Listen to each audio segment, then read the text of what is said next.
Bismillahirrahmanirrahim. Assalamualaikum warahmatullahi wabarakatuh. Alhamdulillahi wahda sholata wahda. Wassalatu wassalamu ala man la nabiyya ba'dah. Asyhadu an la ilaha illallah wahdahu la syarikalah wa asyhadu anna Muhammadan abduhu wa rasuluhu amma ba'du. Allahumma la sahla illa ma ja'altahu sahla wa anta taj'alul hazna idza syi'ta sahla. Allahumma anfa'na bima 'allamtana wa 'allimna ma yanfa'una wa zidna ilman. Allahumma faqihna fid din wa 'allimna ta'wil bi rahmatika ya arhamar rahimin. Amin ya rabbal alamin.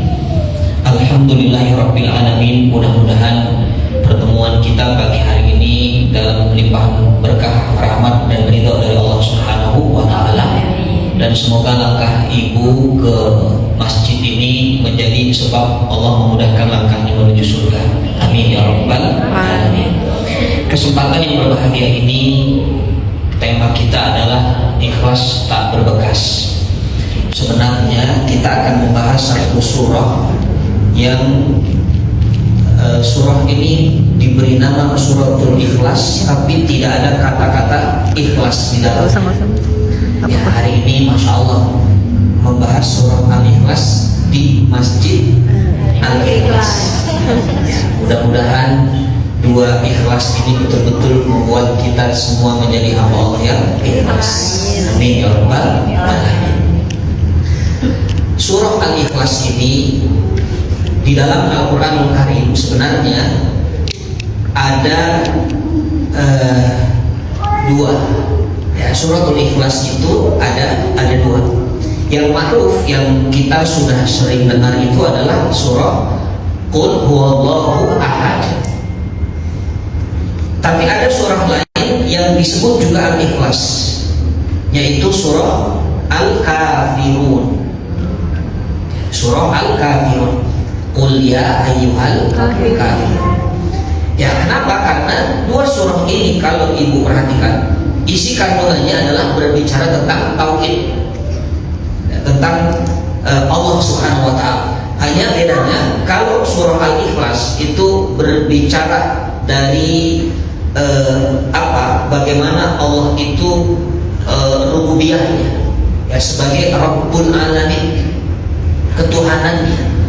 Tapi kalau surah Al-Kafirun di situ berbicara tentang kaifiyatu, tata cara menyembah Allah ini bagaimana.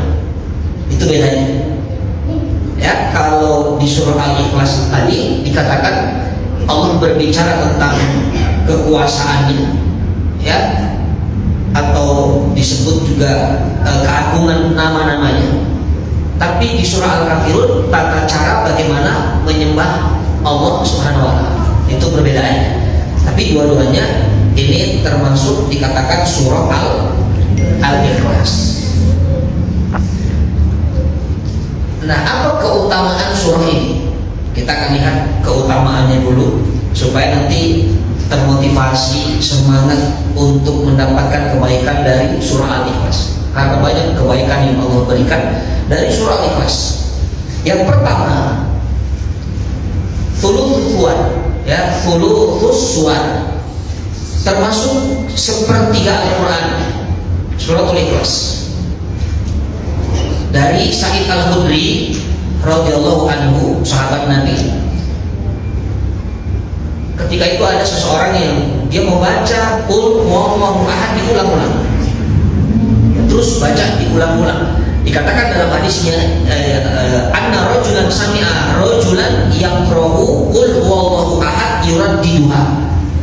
Jadi seorang mendengar orang membaca Qul huwallahu ahad diulang-ulang, maka besok pagi orang yang mendengar ini dia mendatangi Nabi SAW lalu cerita, ya Rasul, itu ada orang kok setiap sholatnya atau setiap bacaannya selalu yang dibaca Qul huwallahu ahad, seolah-olah ini orang ini menganggap remeh bacaan itu. Qul terus ini orang, ya, lalu kepada Nabi. Lalu apa jawaban Nabi SAW? Walladzi nafsi biyadihi innaha la ta'dilu thulutsal Qur'an.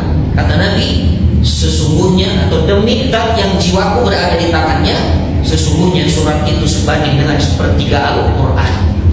Jadi kalau ibu membaca suratul Ikhlas 3 kali saja, itu sama dengan senilai dengan seluruh Al-Quran.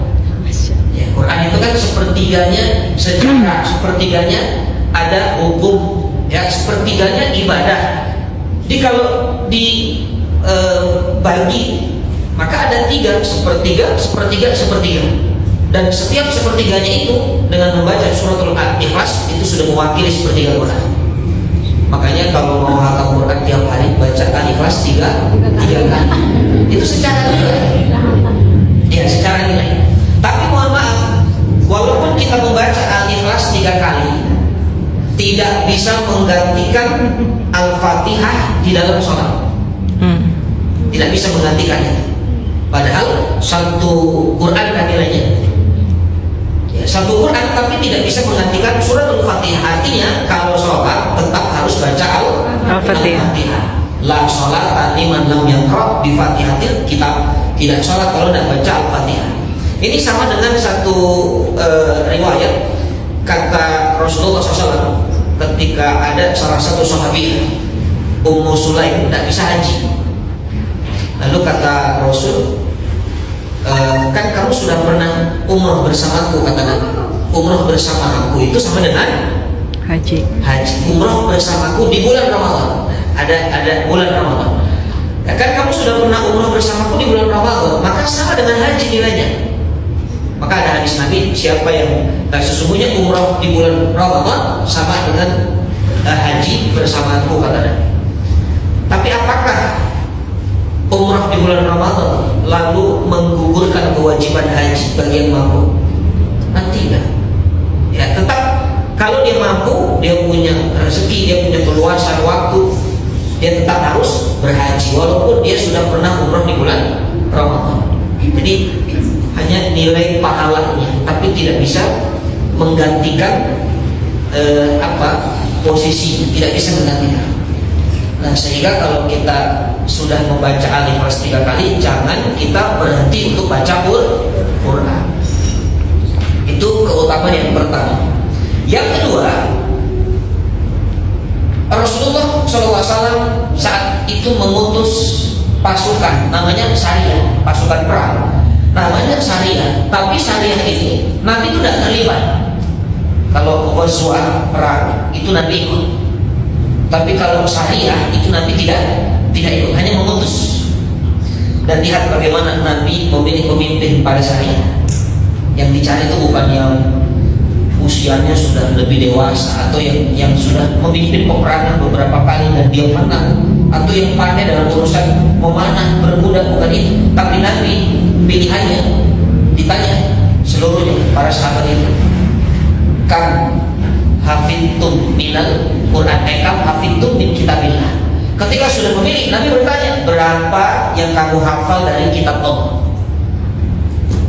Ya, berapa yang kamu hafal dari Quran itu? Ini yang punya perusahaan bagus kalau punya karyawan itu. Jadi yang ditanya, kamu lulusan mana? Bukan itu. Tapi berapa ayat yang sudah kamu hafal dari Al-Quran? Bayangkan kalau pejabat-pejabat itu hafal Quran, tidak hanya hafal, tapi dia memahami isi kandungan dan mengamalkan. Tidak ada pejabat yang tidak amanah, karena bersamanya Al-Quran Al-Karim. Cari mantu juga sama nanti. Kam hafidta min kitabillah, berapa ayat yang kamu hafal dari kitab Allah? Jangan berapa gaji bulanan kamu itu. Ada lagi nggak sampingannya? Subhanallah. Jadi yang dicari materi-materi, akhirnya begitu nikah kena PHK, stres lagi kan? Nah, apa kata Rasulullah tadi bertanya tentang berapa hafalan, maka yang paling banyak itu dipilih menjadi pemimpin dalam syariat. Tapi yang menarik, ibu yang dimuliakan Allah, sahabat ini ketika memimpin sholat selalu menutup bacaannya dengan suratul Ikhlas. Selalu ditutup dengan Al-Ikhlas. Apapun surahnya dia baca, misalnya dia baca surah Al-Kautsar atau surah yang panjang dia baca, di ujung surah wa ulaika humul muflihun. Dia tidak ruku tapi dilanjutkan bacaannya. Bismillahirrahmanirrahim. Qul huwallahu ahad, Allahus samad, lam yalid wa lam yulad wa lam yakul lahu kufuwan ahad. Baru ruku. Allahu akbar. Dan itu selalu terulang lagi, diulang lagi. Sampai sahabat Nabi bingung, yang jadi makmumnya itu bingung. Ya, dia komentari, kenapa Anda setiap sholat selalu menutup bacaan Anda itu dengan ikhlas, padahal Nabi tidak mencontohkan. Apa kata pemimpin? Kalau kalian tidak suka, sudah jangan bermakmum bersamaku, sholat sendiri. Ya, aku tetap akan menutup bacaanku dengan suratul Ikhlas. Selesai, pulang dari peperangan, pulang dari tugas ya syariah tadi. Ini sahabat yang lain ini ngadu kepada Nabi. Ya Rasulullah, itu yang engkau pilih jadi pemimpin, padahal hafalannya kan banyak. Tapi kenapa selalu akhir bacaan itu al-ikhlas lagi? Apa kata Rasul? Tanya saja kepada orang itu, apa tujuan dia membaca ikhlas? Lalu ditanya, ternyata alasan sahabat ini adalah karena aku sangat mencintai suratul Ikhlas. Inni uhibbuha ya Rasul, inni uhibbuha, aku mencintai suratul Ikhlas. Subhanallah. Lalu Nabi bertanya lagi, kalau soal mencintai sama, kita suka banget nggak sama suratul Ikhlas? Suka banget ya. Tapi yang membedakan adalah alasannya. Lihat, sahabat ini ketika ditanya, kenapa alasan Anda cinta kepada suratul Ikhlas? Jawaban sahabat ini, innahu sifatur rahman. Ya, innahu sifatur rahman. Karena atau innaha sifatur rahman. Karena suratul Ikhlas ini isinya adalah sifat-sifat Allah yang Maha Rahman. Itu bedanya. Kalau kita ditanya, kenapa ibu cinta banget sama suratul Ikhlas? Karena pendek. Ya, itu bedanya. Sama sukanya, sama cintanya, tapi beda motifnya. Kalau sahabat, karena isinya sifat-sifat yang Maha Rahman. Nah, sehingga kata Nabi kepada sahabat ini, subhanallah, akhbirhu annallaha yuhibbu. Sampaikan kepada orang itu bahwa Allah mencintainya. Subhanallah. Jadi membaca suratul Ikhlas dalam sholat berulang-ulang, sahabat ini mencintai Allah Subhanahu wa Ta'ala. Ini poin yang kedua ini. Kalau ibu ingin tahu apa keutamaan suratul Ikhlas, mendatangkan cinta Allah kepada yang membacanya. Yang ketiga, Allah bangunkan baginya rumah di surga. Allah bangunkan baginya rumah di surga. Dalam hadis yang sahih, Nabi SAW mengatakan, man qara'a qul huwallahu ahad asyra marratin fi kulli yaumin wa lailatin bunyat lahu baitun fil jannah. Siapa yang membaca qul huwallahu ahad 10 kali dalam satu hari, satu malam, maka Allah bangunkan baginya rumah di surga. Subhanallah. Semangat tidak dengar hadis ini? Mau nggak sehari baca 10 kali surah Al-Ikhlas? Kenapa kita tidak semangat? Kalau diganti, siapa yang membaca Al-Ikhlas 1000 kali dikasih rumah mewah di Bintaro? Kira-kira lebih semangat mana tuh? Yang 10 atau 1000 kali kan? Hah? Yang 1000 ya. Kenapa? Karena itu ada wujudnya. Dikasih kuncinya, ini kunci rumahnya. Kenapa kepada yang goib kita itu kurang yakin? Karena tidak nampak nanti. Itulah kenapa di surah Al-Baqarah pertama kali ketika Allah berbicara iman, Allah tidak lepaskan kata-kata walladzina amanu. Dikatakan innalladzina walladzina amanu. Apa ayatnya Al-Baqarah? Alladzina yu'minuna bil ghaibi. Nah, ini perkara goib. Sehingga ketika kita sudah punya iman kepada perkara yang nampak goib, ya, kisah Abu Hurairah radhiyallahu anhu ketika berada di samping Nabi SAW. Saat itu Abu Hurairah bersama Nabi sedang duduk di satu malam. Tiba-tiba ada yang membaca Qul huwallahu ahad dan terdengar oleh Abu Hurairah. Tapi dicari siapa yang baca, itu tidak ada. Tidak ada orang yang membaca, tapi dengar suaranya Qul huwallahu ahad. Tapi Rasulullah SAW tiba-tiba berucap wajabat, kata Nabi. Ya, ketika mendengar Qul huwallahu ahad, wajabat. Abu Hurairah radhiyallahu anhu bertanya, ya Rasul, maksudnya wajabat itu apa? Kata Nabi SAW, wajabat lahul jannah, wajib bagi dia surga, wajib untuknya surga. Kenapa? Karena membaca Qul huwallahu ahad. Luar biasa. Lalu yang menarik, Abu Hurairah itu mencari orang yang membaca ini siapa, apa tujuannya. Kepo, sahabat kepo ya, ingin tahu. Tapi tujuannya sebenarnya ingin memberikan kabar kepada orang itu bahwa kamu itu, kata Nabi, wajib masuk surga karena sudah membaca Qul huwallahu ahad. Jadi sifat sahabat-sahabat Nabi itu, Ibu, ketika ada orang yang mendapat kebahagiaan, sahabat Nabi itu ikut bahagia. Itu sifat para sahabat. Kita kan kalau ada orang senang, kita susah. Makanya terkenal kata-kata SMS itu susah melihat orang senang. Ya, lihat tetangga beli mobil, kita masuk UGD. Tidak suka nih. Pokoknya sebelum mobil itu disingkirkan, jangan harap saya sehat, astagfirullah. Tapi sifat sahabat itu enggak, melihat orang lain senang, dia ikut senang. Itu sunnah para sahabat. Dan itulah yang saya amalkan, amalan ini. Saya selalu senang melihat orang senang. Ya, lihat orang punya mobil, saya ikut bahagia. Allah kasih kendaraan. Lihat orang punya rumah baru, saya bahagia. Allah kasih rumah baru. Makanya saya tidak berani bahagia ketika ada sahabat saya yang menikah. Tidak berani bahagia. Subhanallah. Nah, contoh lain, ada sahabat Nabi namanya Abu Bakar dan Umar radhiyallahu anhu. Abu Bakar dan Umar ini bertiga bersama Nabi pulang dari safar, singgah di Masjid Nabawi.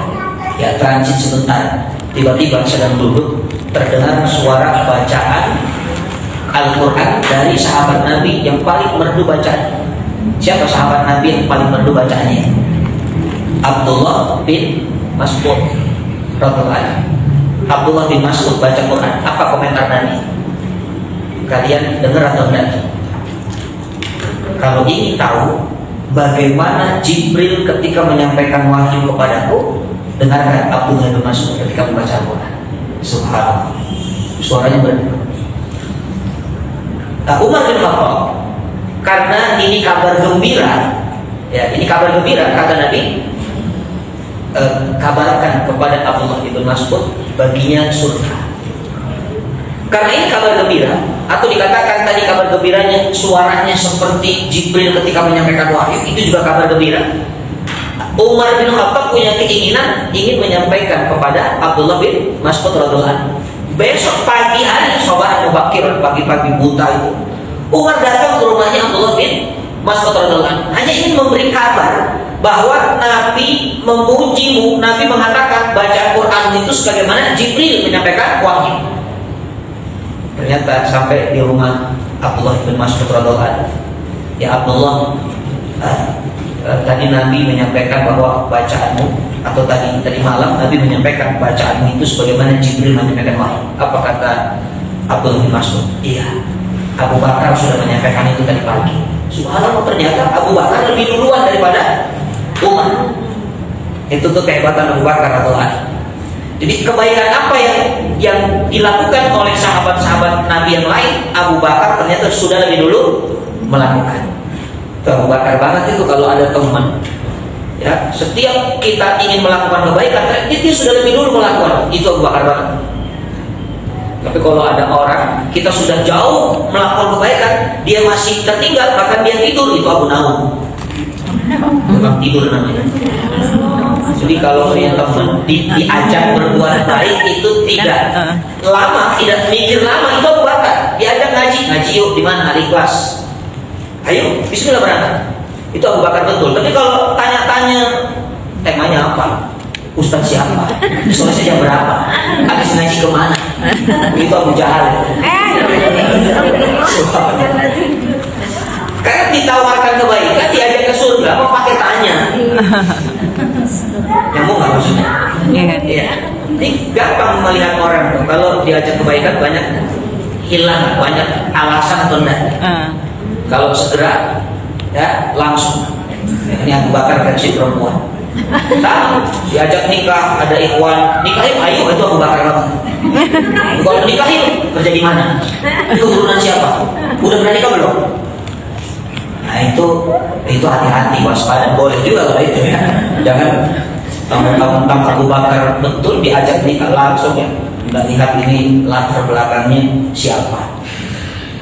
Nah, itu adalah 4 keutamaan dari surah Al-Ikhlas. Jadi ini tidak terbatas, terlalu banyak kalau kita bahas keutamaannya. 4 ini mudah-mudahan bisa memberikan gambaran betapa dahsyatnya suratul Ikhlas. Ibu yang dimuliakan Allah, sababun nuzulnya. Sekarang kita lihat sebab turun. Quran itu punya sebab turun. Beda dengan Zabur, Injil, Taurat, Suhuf. Kalau kitab-kitab samawi yang lain itu tidak ada sebab turun. Misalnya Zabur itu turun ya bersamaan dengan nabinya, bersamaan dengan turun Zaburnya, langsung turun seluruhnya. Nanti kalau ada masalah baru Nabi Musa buka. Ada masalah apa ini di umatku, dicari halaman berapa, kitab ayat berapa. Ya. Injil pun sama. Tapi kalau Quran itu turun terkadang ada namanya sabab nuzul atau kronologis di balik turunnya ayat itu. Walaupun tidak semua ayat ada kronologisnya. Ya, contohnya surah Al-Kautsar. Al-Kautsar itu ada kronologisnya. Di ujung ayat inna syani'aka wal abtar. Itu karena Nabi dihina oleh orang kafir yang bernama As bin Wa'il. Nabi kan tidak punya anak laki-laki kan? Punya anak laki-laki wafat. Makanya kata As bin Wa'il, Muhammad butur, Muhammad terputus. Terputus itu maksudnya kalau orang Arab dulu itu kan dia akan tersambung dan akan dikenang kalau punya anak laki-laki. Karena orang Arab itu biasa bin disebutkan namanya. Nah kalau Nabi tidak punya anak laki-laki nanti kan tidak disebut namanya. Nah itu yang menjadi celah untuk menghina Nabi dari sisi keturunan. Tapi Allah turunkan surah Al-Kautsar itu. Di antara ujungnya adalah inna syani'aka wal abtar. Ini kepada As bin Wa'il, maksudnya adalah yang terputus itu kamu As bin Wa'il, bukan Muhammad. Makanya sampai hari ini siapa yang tahu nama As bin Wa'il? Tidak ada. Kalau dia tidak punya anak yang soleh namanya Amr bin As, itu As bin Wa'il tidak dikenal. Tapi Rasulullah SAW namanya selalu disebut dalam sholat. Ya, bahkan kalau tidak disebut nama Nabi tidak sah sholat. Nah itu contoh latar belakang turunnya surah dalam Quran. Nah di ayat ini surah Al-Ikhlas juga punya latar belakang, ada kronologis. Yang menarik, surah-surah yang diawali dengan kul itu hanya 5 dalam Quran. Yang awalnya kul. Pernah nggak menghitung? Coba apa saja yang awalnya kul? An-Nas. Kul ya ayyuhal kafirun. Qul huwallahu ahad. Qul a'udzu birabbil falaq. Qul a'udzu birabbin nas. Satu lagi. Qul uhiya ilayya annahu istama'a nafarun minal jin. Surah jin. Hanya 5. Dan surah yang diawali dengan kul biasanya itu mengandung makna ada pertanyaan sebelumnya. Ya, ada pertanyaan sebelumnya. Baik kulnya itu di awal atau di tengah. Karena ada juga kul di tengah. Misalnya yas'alunaka anir ruh, qulir ruhu min amri rabbi wa ma utitu minal ilmi illa qalilan. Kalau ada yang bertanya tentang ruh, katakan ruh itu urusan Allah. Yas'alunaka anil anfal. Ada yang bertanya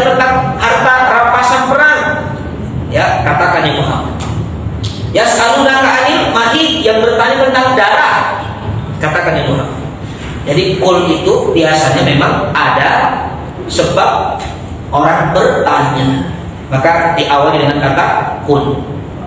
Ya, katakanlah. Nah, surah Al-Ikhlas ini turun karena pertanyaan juga dari siapa? Kata para ulama, ada yang mengatakan dari orang-orang Nasrani dan dari orang Yahudi. Bertanya kepada Nabi, orang-orang musyrik saat itu. Ya, mereka kan kalau bicara Tuhan, mereka itu punya Tuhan yang sebelumnya Tuhan itu adalah sosok manusia lalu dipatungkan. Itu orang-orang musyrik. Ya, makanya kita kenal ada nama Lata, Uzza, Manat, ya. Ada Hubal, itu semua adalah gambaran orang-orang soleh pada masa itu, sehingga dibuat patung maka dijadikan Tuhan. Itu orang-orang musyrik. Makanya Lata itu kan artinya adonan roti. Lata ya dulu itu adonan roti.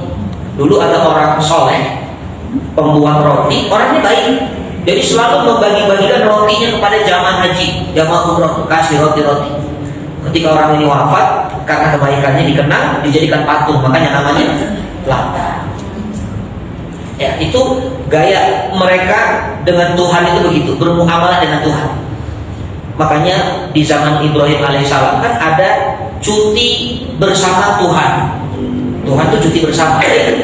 Di zaman Ibrahim alaihissalam, ketika Ibrahim alaihissalam diajak bapaknya untuk pesta di pinggir lautan. Itu ada rutin pesta di pinggir laut, ya. Hari itu diperingati hari liburnya Tuhan, makanya tidak boleh ada yang mengganggu liburnya Tuhan hari itu. Kita pesta di laut. Nah, itu kan agak-agak aneh gitu ya, Tuhan libur. Bagaimana kalau Tuhan libur kita? Itu matahari bisa benturan. Ya, kalau Tuhan libur kita bisa nggak nafas ya. Libur dulu rezekinya juga. Nauzubillah. Nah, maka orang-orang Nasrani mengatakan Isa itu anak Tuhan. Orang Yahudi mengatakan Uzair itu anak Tuhan. Sehingga ada pertanyaan ya dari kalangan orang-orang musyrik ya, atau orang-orang Yahudi tadi.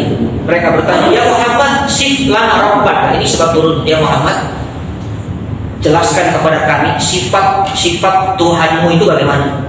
Ya, Tuhanmu itu ibnu man, anak siapa? Ya, bahkan dalam perkataan lain, "Bayin lana jinsu makbudan." Ya Muhammad, jelaskan kepada kami jenis yang kamu sembah itu apa? Amin dabin, amin fittoh. Apakah dari emas atau dari perak?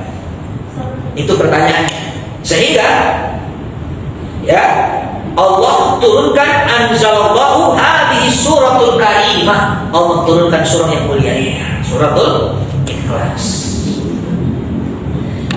Understand? Kenapa ngomong begini? Ya, itu sabab turun. Ya, sabab turun. Jangan bengong itu. Kemarin ayam saya bengong. Nah, mati. Saya kaget ini. Jadi kodok ya. Ya. Nah, sekarang kita akan lihat isi kandungannya. Nanti kita dari sinilah kita akan belajar ikhlas itu bagaimana. Inilah ikhlas. Karena ikhlas itu sebenarnya urusannya ibadah sama Allah. Jadi yang sering kita salah ini, ikhlas itu disandarkan kepada perkara yang seharusnya kita ridho. Ya kan? Jadi tak nyambung.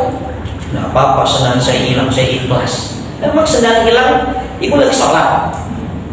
Ya, jadi ikhlas itu urusannya adalah memurnikan tauhid. Dia mengatakan hanya Allah yang wajib diibadahi, hanya Allah yang wajib ditakuti, hanya Allah yang wajib dimintai tolong. Itu namanya ikhlas.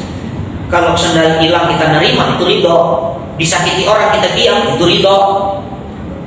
Nah ini tolong dibedakan mana bab ridho, mana bab ikhlas. Makanya ini berbicara tentang keikhlasan dan hubungannya dengan akidah kita kepada Allah. Kita baca dulu ayatnya. Silahkan dibuka aplikasinya Ibu, supaya yang saya sampaikan ini nanti ada gambaran koneksinya itu dapat. Sudah dibuka suratul Ikhlasnya? Ada aplikasi Quran atau enggak? Ada di mana aplikasi Qurannya biasanya? Di samping apa? Di samping Shopee ya? Coba dicek. A'udzu billahi minasyaitonir rajim. Ikuti saya. A'udzu billahi minasyaitonir rajim. Bismillahirrahmanirrahim. Bismillahirrahmanirrahim. Qul huwallahu ahad. Qul huwallahu ahad. Allahus samad. Allahus samad. Lam yalid wa lam yulad. Lam yalid wa lam yulad. Wa lam yakul lahu kufuwan ahad. Wa lam yakul lahu kufuwan ahad. Ya. Memantulnya tidak boleh ditahan. Karena itu tidak ada syiddah ya. Karena ada yang membaca terkadang ditahan. Qul huwallahu ahad. Nah, itu tidak boleh. Ada langsung. Bedakan dengan huruf yang ada syiddahnya. Tabbat yada abi lahabin wa tab. Itu betul ditahan karena ada syiddah. Itu pun hanya satu. Setelahnya itu tidak ada. Maka harus jeli itu kalau baca Quran. Ya, kenapa? Karena ada kaidah tajwidnya. Ya, ada ilmu yang harus kita amalkan ketika membaca Al-Qur'anul Karim. Baik, ibu yang dimuliakan Allah, qul huwallahu ahad. Qul, katakan, ini fi'il amr, kata perintah ya. Dan ada satu kaidah dalam ilmu tafsir. Wal amru lirrasul amru li ummatihi. Ini perintah kepada Rasulullah, tapi perintah juga kepada umatnya. Jadi ayat Quran itu kalau ada perintah, memang mukhatabnya pasti kepada Rasul karena turunnya kepada Rasul SAW. Misalnya Nabi diperintahkan sabbihisma rabbikal a'la, bertasbihlah kepada Tuhanmu yang maha tinggi. Itu kan perintah kepada Nabi. Tapi dalam kaidahnya perintah yang diturunkan untuk Nabi itu juga berlaku untuk umat, untuk kita, mana? Kecuali ada dalil yang membedakan. Ada keterangan yang lain yang memang ini enggak untuk umat, hanya untuk engkau ya Rasulullah. Contohnya apa? Contohnya Nabi itu kalau ada perempuan datang kepada Nabi lalu mengatakan, ya Rasulullah, jadikan aku istrimu. Lalu Nabi mengatakan, iya, itu sudah sah jadi istrinya tanpa harus akad nikah. Nah, ini khusus untuk Nabi. Jadi ibu tenang, bukan untuk suami-suami langsung panik begitu. Ya. Nah, ini untuk Nabi, kekhususan kita umatnya enggak. Nah, ayat ini untuk Nabi dan untuk kita umatnya. Qul artinya baca. Jadi baca suratul Ikhlas itu perintah Allah. Dan perintah Allah itu kalau diamalkan maka ini akan mendapatkan pahala. Makanya tadi keutamaannya kan masih ingat apa keutamaan tadi pertama? Yang membacanya Allah datangkan cinta. Allah mencintai orang yang membaca. Bahkan Allah bangun rumah di surga. Ya, bahkan kalau 3 kali membacanya seperti nilainya adalah khatam Al-Quran. Nah, itu semua perintah, pasti ada kebaikan, ada pahala. Itu kata-kata pun, ya, katakan. Wallah, dia Allah, dialah Allah. Ya, dialah Allah. Sebenarnya tanpa harus diberi domir, kul Allah itu sudah menunjukkan Allah kan. Makanya kata ulama ini domir yang tidak punya makna sebenarnya. Huwa itu sebenarnya tidak ada makna saja. Tapi dalam ilmu tajwid ini akan merubah cara membaca dari takkik menjadi takhim. Takkik itu tipis.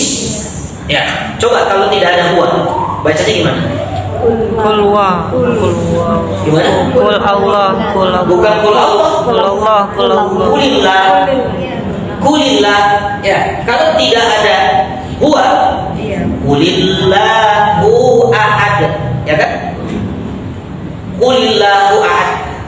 Tapi kalau takhim, terlalu tipis, lillah, tipis.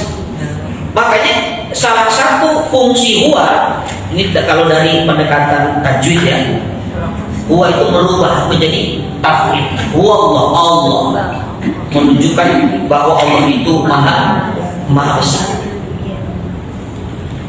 Itu pendekatan dari, saya tidak bahas dari sisi nahwu sorof ya atau bahasa Arabnya, nanti waktunya lama dan saya yakin ibu juga makin tidak paham. Jadi tidak perlu dari sudut pandang itu. Jadi kesimpulannya adalah ini domir memang tidak punya makna, tapi ada ulama yang menyampaikan karena ini sebab pertanyaan dari orang-orang musyrik dan Yahudi tadi, sehingga sangat tepat kalau diberikan domir huwa. Ya, kan pertanyaannya tadi begini, Muhammad, Tuhan itu siapa? Dia itu bagaimana, gitu kan? Maka jawabannya, katakan ya Muhammad, dia. Nah, itu mengulangi dari pertanyaan orang-orang musyrik. Jadi tidak ada yang salah dalam kaidah ini. Ya, qul huwallahu ahad sekarang. Kita bahas ahad. Ya, kenapa Allah buka ayat ini dengan kata ahad?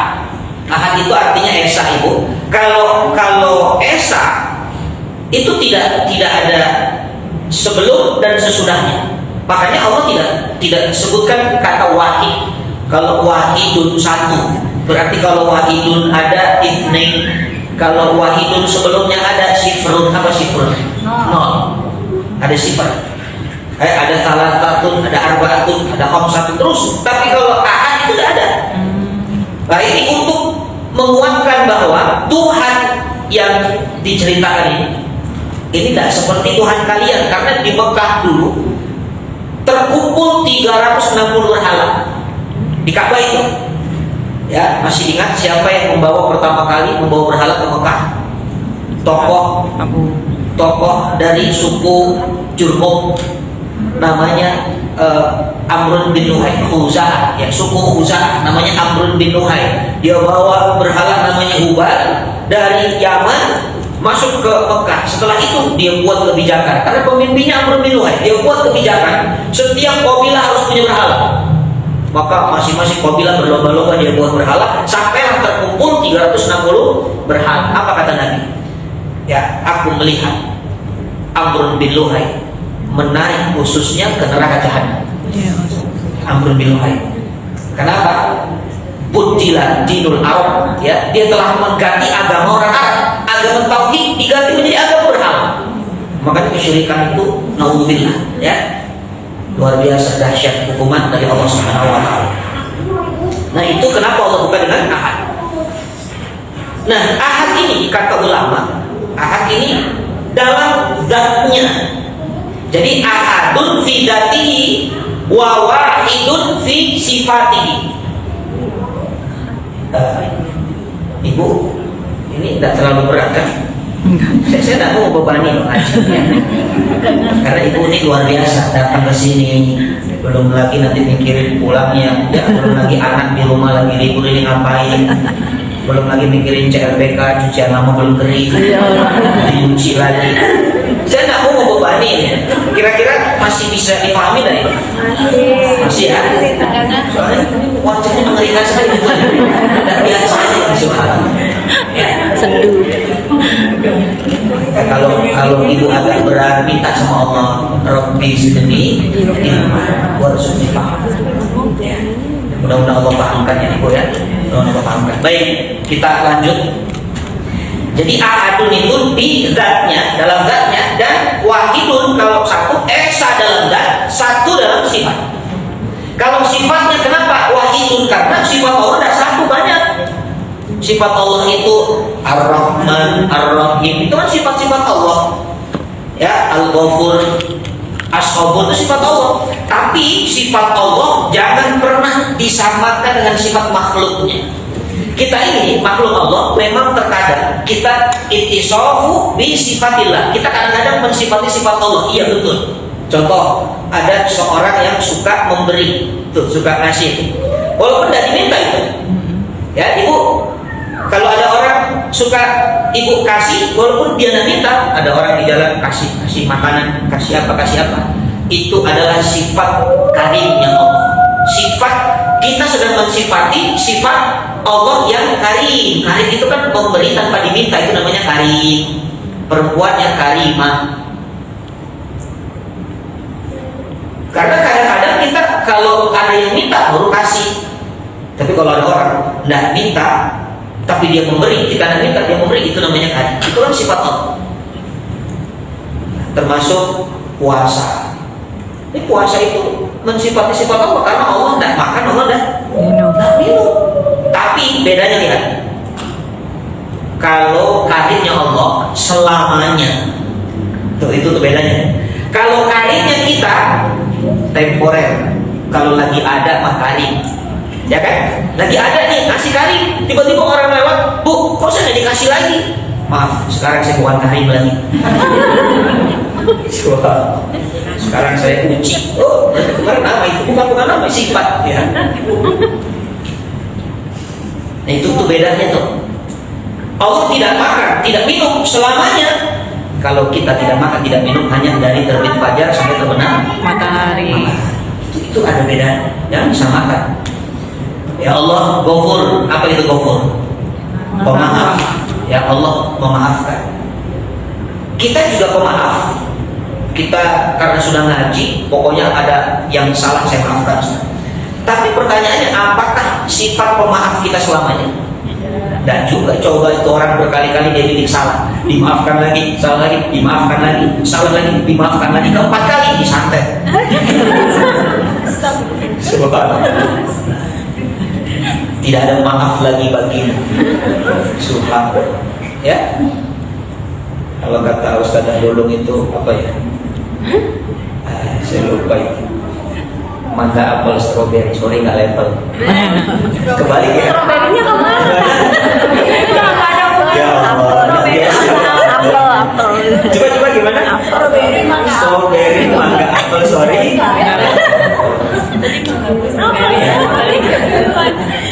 Beliau suka gitu.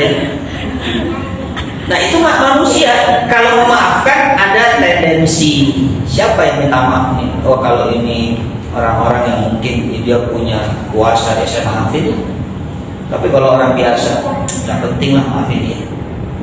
Tapi Allah tidak. Seluruhnya kesalahan siapapun hambanya, dosa sebesar apapun, selama belum ruh di kerongkongan, ya selama matahari belum terbit dari barat, Allah memberikan kesempatan untuk bertobat. Itu Ghafurnya Allah untuk selamanya. Ya, apalagi contohnya Allah punya sifat sabar, ya saburnya Allah kan selamanya. Allah sabar terus. Yang tidak sabar kan kita. Makanya Allah sabar mau kita tobat. Allah sabar. Allah tidak menutup. Ini orang kayaknya tidak bakal tobat ini. Ya, Allah tidak pernah menutup. Bahkan kata Allah kalau ada orang maksiat tobat, maksiat lagi, maksiat tobat lagi. Sampai kapan? Sampai dia bosan. Ya. Aku tidak bosan kata Allah. Justru kita yang suka bosan untuk bertobat, meminta ampunan kepada Allah Subhanahu Wa Taala. Maka inilah sifat-sifat Allah, disebutnya adalah wahid karena sifat Allah tidak satu. Kalau wahid itu bisa itsnain, tadi bisa salah. Kalau ahad itu tidak ada sebelumnya, tidak ada setelahnya. Kalau saya katakan la wahidun fil masjid, artinya tidak ada satu orang di masjid. La wahidun fil masjid, tidak ada satu orang di masjid, bisa jadi dua, bisa jadi tiga. Kenapa saya menggunakan kata wahidun? Tapi kalau saya ucapkan la ahad fil masjid, tidak ada satupun orang di masjid. Itu bedanya wahid dan ahad. Dan Allah menggunakan kata ahad. Itu makna pertama. Ya. Yang kedua ahad. Ahad itu tidak disebut ahad karena Allah itu tidak terdiri dari beberapa bagian. Kalau manusia, kita disebut manusia ada part of body. Tuh, ada bagian-bagian tuh baru manusia. Ada jasmani, ada ruh, baru dikatakan manusia. Coba kalau tidak ada ruhnya, jenazah. Bahkan bahasa nggak enaknya bangkai. Kayak ada lagu judulnya Sebujur Bangkai. Kalau hanya ada ruhnya, jasadnya namanya ruh. Bahkan sering dinisbatkan oleh orang-orang yang hobi nonton film horor itu, Setan. arwahnya gentar. Jadi kalau tidak ada jasad jadi bilangnya gentar. Kapan dikatakan manusia? Kalau ruh dan jasad bersatu manusia. Itu pun manusia itu punya part of body, ada bagian-bagian.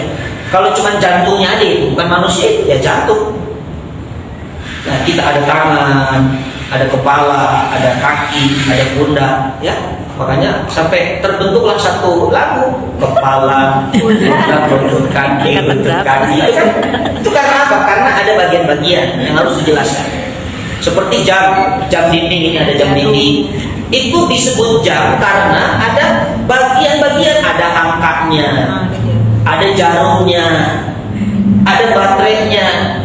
Coba kalau angka tidak ada jarum, tidak ada baterai, namanya apa? Disebut jam atau enggak? Tidak, baru angka ya angka. Hanya jarum, ya jarum. Tapi Allah tidak. Wajah. Berwajah maksudnya menghadap atau berhajat. Ya, berhajat hanya kepada Allah. Jadi sumber tumpuannya memang cuma Allah. Ya, kita sudah dijelaskan dalam ayat ini bahwa Allah Somad itu artinya tidak ada sumber tumpuan, sumber harapan kecuali hanya kepada Allah. Bahkan Nabi pernah memberikan nasihat kepada Ibnu Abbas, ihfadillah yahfaduka, jagalah Allah maka Allah menjagamu. Ihfadillah tajidhu tujahak, dan ujungnya idasta'anta fasta'in billah. Kalau Anda minta tolong sama Allah, jangan yang lain.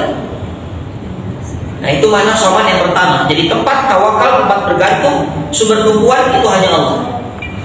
Coba kita seandainya kita menggantungkan sesuatu kepada badan, kita bergantung kepada kesehatan badan. Sehat itu ada masanya.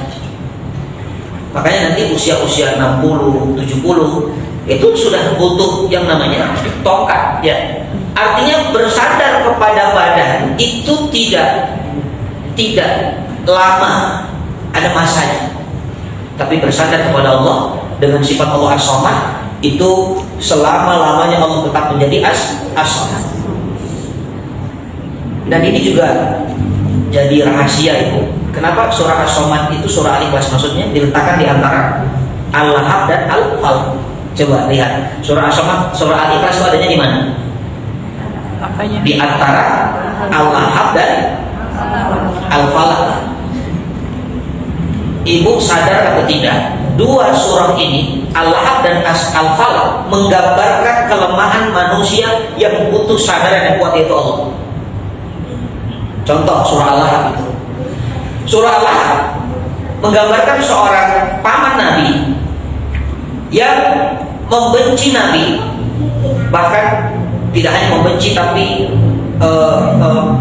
dikatakan menolak dakwah Nabi, ya, menolak dakwah, menjegal dakwah Nabi. Namanya Abu Lahab. Abu Lahab itu orang kaya, sultan dia. Tapi anehnya dalam ayat itu dikatakan ayatnya ma aghna anhu maluhu wa ma kasab. Ya, artinya apa? Tidak ada manfaatnya kekayaan yang dimilikinya dan apapun yang diusahakannya, tidak ada kasih manfaat. Padahal orang kaya. Coba dia punya harta, dia punya kuasa saat itu, tapi tidak ada yang bisa dijadikan sandaran. Bahkan istrinya sendiri, Ummu Jamil, dia bakar itu suaminya. Dia bawa kayu bakar, dia bakar suaminya. Tidak bisa memberikan manfaat. Itu kelemahan pertama, kelemahan manusia. Ya, Allah rekam di dalam surah Al-Lahab. Sehebat apapun dia punya harta, punya anak, punya istri yang cantik sekalipun, tidak bisa dijadikan sandaran yang kuat. Di surah Al-Lahab. Yang kedua surah Al-Falaq. Surah Al-Falaq itu isinya apa? Gangguan dari faktor eksternal, ya, dari luar itu.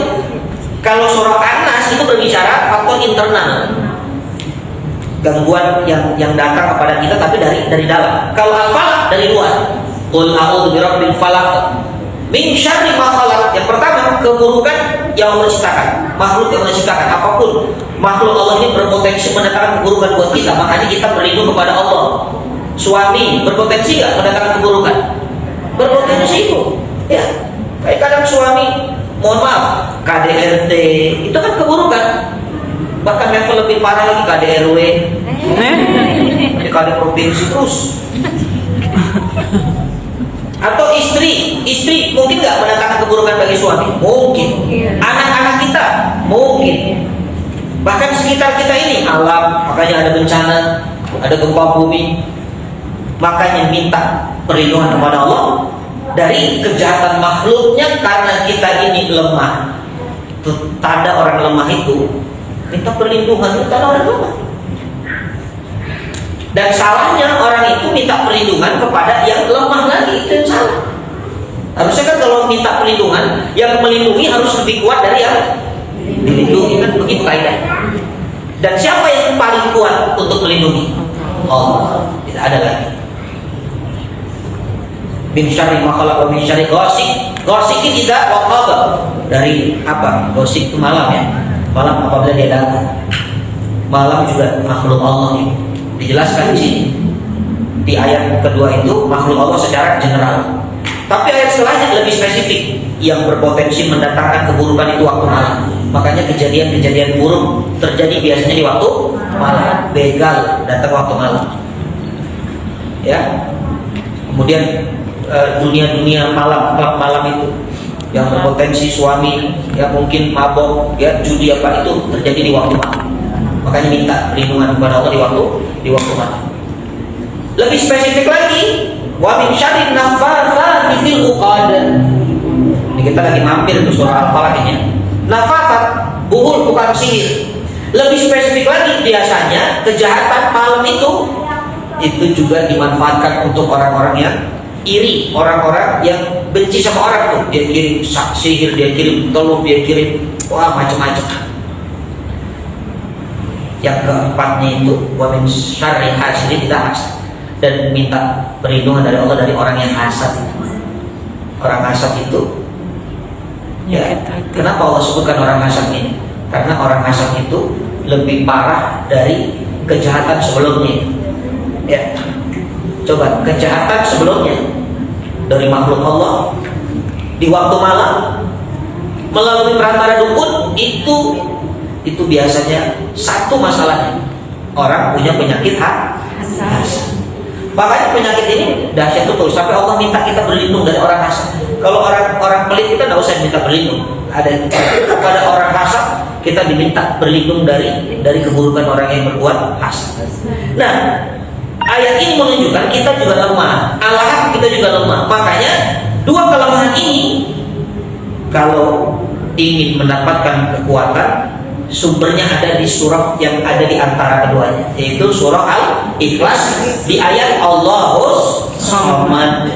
Ya Allah Samad. Nah itu makna yang pertama, Samad, tempat kuat, tempat harap. Yang kedua, Samad itu maknanya la jauh. Samad itu la jauh, jauh kerongkongan. Kenapa Allah itu maha tempat bergantung? Karena Allah kuat, Al-Qawi. Kalau kita al-lemah, al-ajaz, kita ini lemah nih. Makanya ibu sering doakan, Allahumma inni a'udzubika minal ajzi wal kasal. Tuh, apa tuh? Apa itu? Apa beda lemah sama malas ibu? Tahu enggak? Bedanya lemah sama malas itu apa? Ibu pernah lemah atau enggak? Pernah lemah enggak? Pernah malas atau enggak? Pernah. Kok enggak bisa bedain? Itu ibu pernah makan roti? Gimana? Lemah karena belum makan.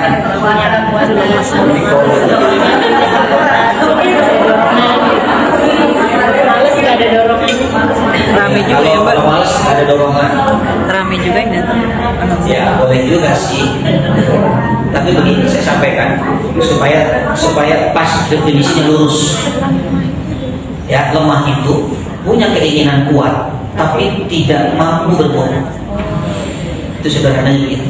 Ibu punya keinginan mau ngaji di Masjid Al-Ikhlas ini kan, dari tadi malam sudah siap-siap tuh, gamisnya warna ini, sepatunya warna ini, mobilnya naik yang ini, itu sudah siap-siap. Ternyata pada subuh bangun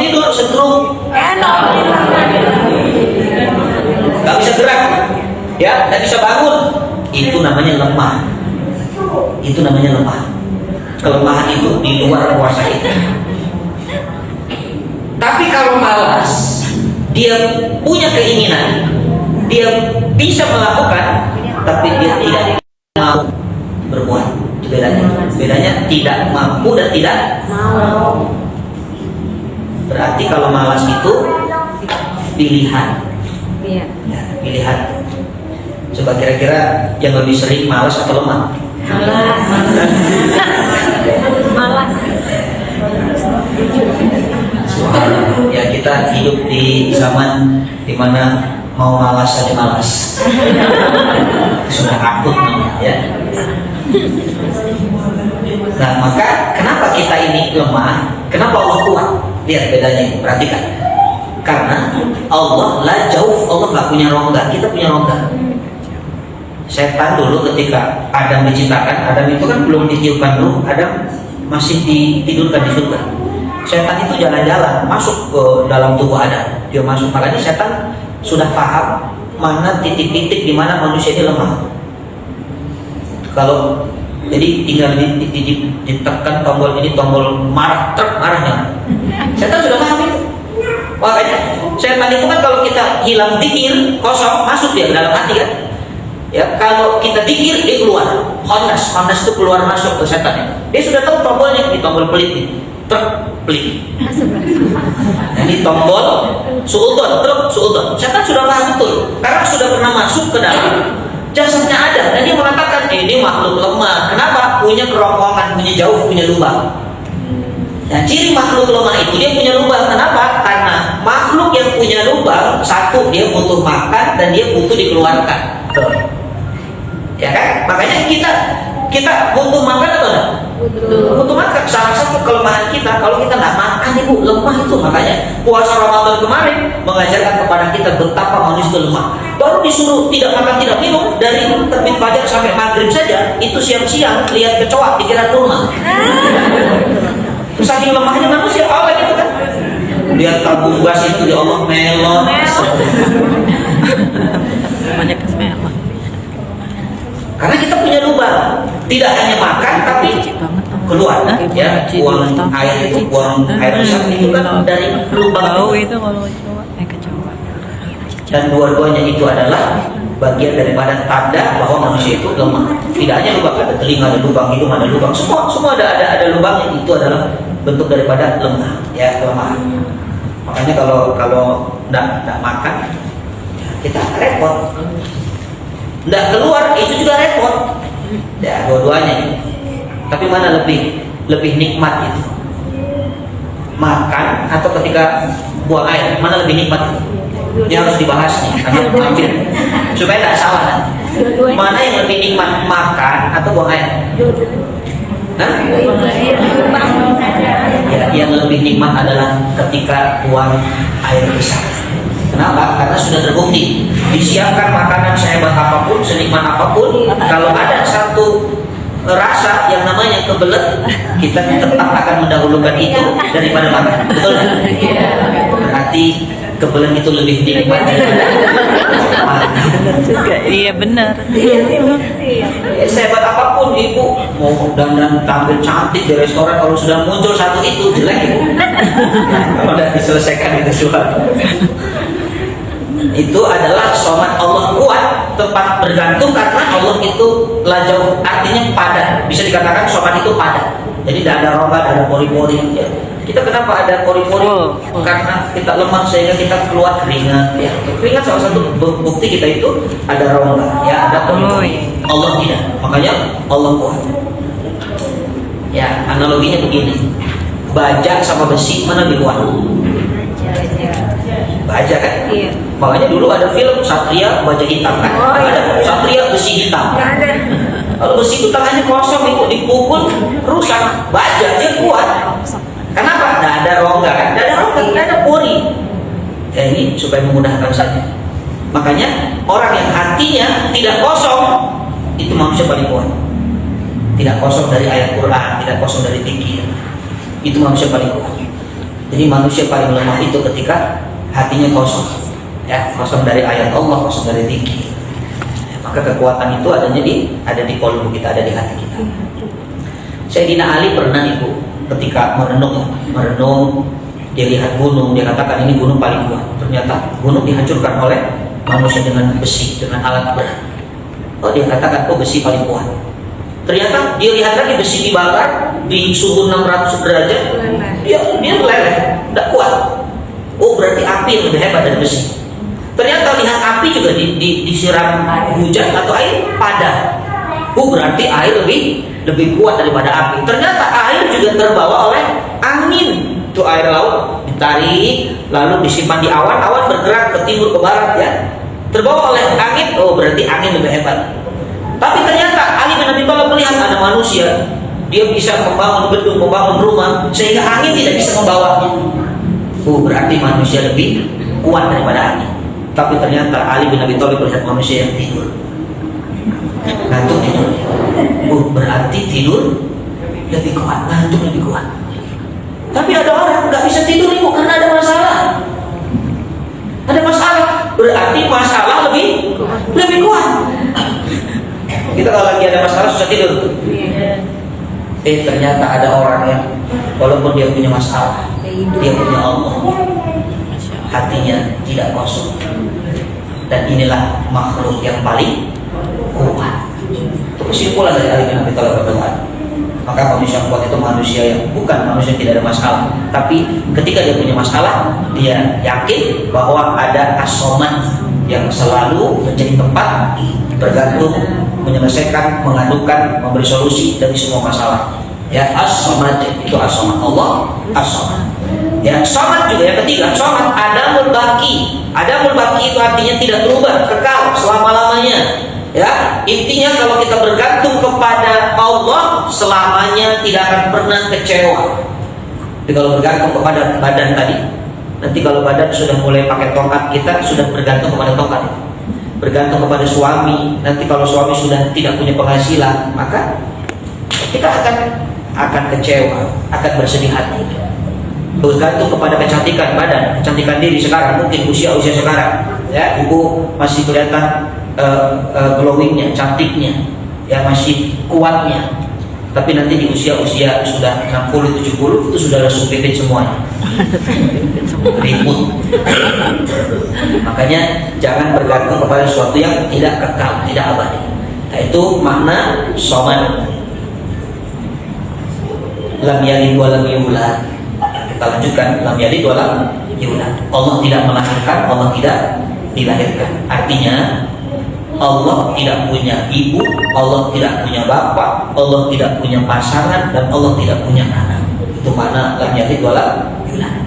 Ya, kenapa Allah menegaskan ayat ini bahkan dengan kata lam yalid. Lam itu menunjukkan masa lalu.